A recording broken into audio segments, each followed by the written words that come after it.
The sun is shining and the snow is sparkling at this year's Sundance Film Festival. A day like today is so beautiful it can't help but lift your spirits. Everyone you meet seems somehow more relaxed and cuddly and colourful than they did before.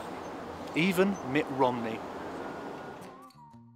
Mitt Romney was the grey, clanking Republican candidate who went down in flames at the 2012 election, merrily boasting that he had binders full of women and dismissing 47% of Americans as welfare-hungry victims. And yet, Greg Whiteley's embedded documentary paints him, incredibly, as halfway likeable.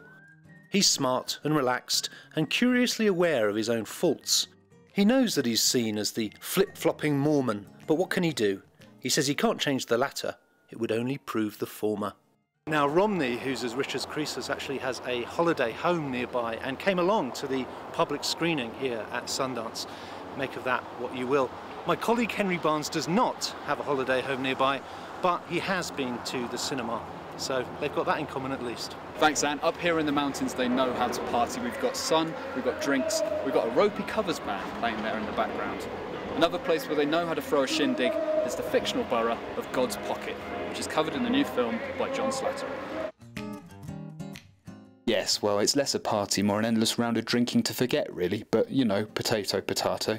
God's Pocket sees Philip Seymour Hoffman set out to earn enough cash to properly bury his wife's murdered son. That sounds awfully bleak, but don't worry, the son was a wrong'un, and Hoffman's character is more interested in barrelling around the bars of South Philly than collecting for the dead. It's not perfect, there's a horribly twee coda and a gratuitous scene of Christina Hendricks in her skimpies. Still, as twisted blue-collar comedies go, God's Pocket is worth delving into. Thanks to Henry there. In other news, the Sundance Film Festival took a brief detour to Guantanamo Bay, courtesy of a Gitmo romance starring Twilight graduate Kristen Stewart.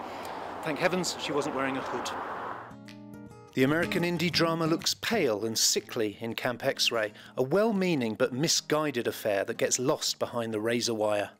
Kristen Stewart is pensive Private Cole, who begins a platonic romance with a disruptive detainee, played by Payman Miyadi, who was so good in A Separation. And actually both actors are okay here. The movie's problems are all elsewhere. The sun's going down and the band is as well.